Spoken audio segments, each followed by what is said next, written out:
Hi అండి. Aerial మ్యాటిక్ liquid బాటిల్తో 5 useful tips అయితే చూపిస్తాను. వీడియో ఎక్కడ స్కిప్ చేయకుండా ఎండ్ వరకు ముందుగా బాటిల్కి ఉన్న స్టిక్కర్ని నేను వీడియోలో చూపిస్తున్నట్టుగా రిమూవ్ చేసేయండి.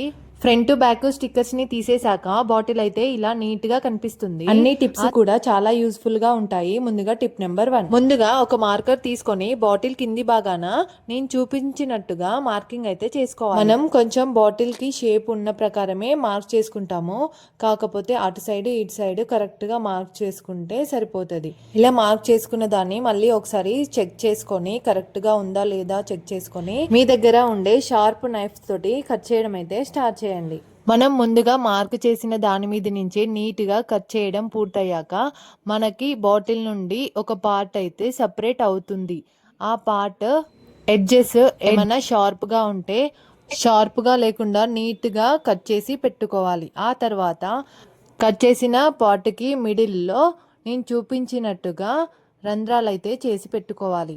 ఇక్కడ మనకి కావాల్సినన్ని రంధ్రాలు అయితే చేసుకోవచ్చు. ఇలా చేసి పెట్టిన పార్ట్ని అయితే మనం సబ్బు పెట్టగానైతే యూజ్ చేసుకోవచ్చు. ఇదండి ఫస్ట్ టిప్. మీకు నచ్చితే ఒక లైక్ చేయండి. సెకండ్ టిప్కి వెళ్దాం.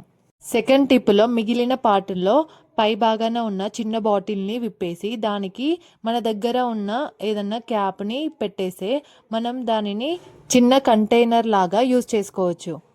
టిప్ నెంబర్ 3, థర్డ్ టిప్కి మిగిలిన పార్ట్ని తీసుకొని పై భాగాన ఇలా మార్కర్తో మార్కింగ్ చేసుకొని దానిని నైఫ్తోనైతే నీట్గా కట్ చేసుకోవాలి. అలా కట్ చేస్తున్నప్పుడు కట్ చేసిన ఎడ్జెస్ కొంచెం పైకి కొంచెం కిందికి అవుతాయి. అలా అయిన దాన్ని పూర్తిగా కట్ అయినాక దాన్ని సేమ్ సమానంగా కట్ చేసుకోవాలి. నేను వీడియోలో చూపించినట్టుగా కట్ చేయడం పూర్తయినాక ఆ పార్ట్ పై భాగాన్ని అటు సైడ్ ఇటు సైడ్కి కాటు పెట్టేసి మధ్యలో ఒక పార్ట్నైతే తీసేయాలి. అలా కట్ చేసిన దాన్ని మనము ఫోన్ హోల్డర్గా యూజ్ చేసుకోవచ్చు. టిప్ నెంబర్ 4, ఫోర్త్ టిప్కి మిగిలిన పార్ట్ని తీసుకొని మార్కర్తో మార్కింగ్ చేసుకొని నేను చూపించినట్టుగా మార్కింగ్ చేసుకొని నైఫ్తోనైతే కట్ చేసేయాలి. ఇలా కట్ చేసిన పార్ట్ అయితే ఒక స్పూన్ లాగా వస్తుంది. మనం దానిని ఒక సర్ఫ్ డబ్బాలో వేసుకొని సర్ఫ్ను వేసుకొనికైతే యూజ్ చేసుకోవచ్చు.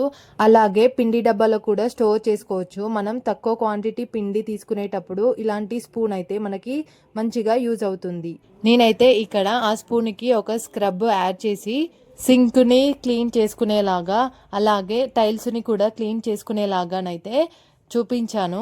స్క్రబ్ పెట్టాక స్క్రబ్ వెనక నుంచి కూడా ఏదన్నా లిక్విడ్ కూడా అందులో వేసి సింక్నైనా టైల్స్నైనా క్లీన్ చేయడానికి ఈజీగా అనిపిస్తుంది. ఈ స్పూన్కి పైన అటు ఇటు రంధ్రం చేసి అందులో నుంచి ఒక థ్రెడ్ని తీసి అటు ఇటు ముడి వేస్తే గట్టిగా ఉంటుంది. మనం యూజ్ చేసుకునేటప్పుడు కూడా ఊకే ఊడిపోకుండా ఉంటుంది. నా ఈ టిప్ నచ్చితే లైక్ చేయండి. టిప్ నెంబర్ 5, ఫిఫ్త్ టిప్ కోసం మిగిలిన పార్ట్ని నేను చూపించినట్టుగా డ్రా చేయండి. అన్ని టిప్స్ కంటే నాకు ఫిఫ్త్ టిప్ చాలా బాగా నచ్చింది. మీకు కూడా ఈ టిప్స్లలో ఏ టిప్ నచ్చిందో కామెంట్ చేయండి. ఇలా మిగిలిన పార్ట్కి రెండు పక్కల కూడా ఇలా ఐస్ లాగా డ్రా చేసుకొని మిడిల్లో ఎల్లో కలర్తో నా దగ్గర ఉన్న క్రేయాన్స్ తోటి అయితే ఇలా ఎల్లో కలర్ బొట్టు టైపుకి పెట్టాను.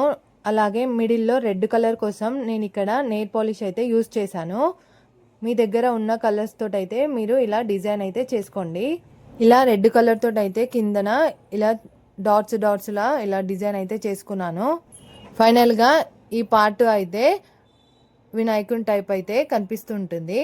అలా పెట్టడం అయిపోయాక సైడ్కి అటు సైడ్ ఇటు సైడ్ అయితే చిన్న రంధ్రం అయితే చేసుకోవాలి. ఆ చిన్న రంధ్రం నుంచి అయితే ఒక స్టిక్ని తీసుకొని అటు ఇటు మిడిల్లో ఉండేటట్టయితే అలా పెట్టుకున్న దాన్ని గోడకి హ్యాంగ్ చేసుకొని అందులో ఒక ఫ్లవర్ వాజ్ పెట్టుకుంటే లుక్ అయితే చాలా బాగుంటుంది.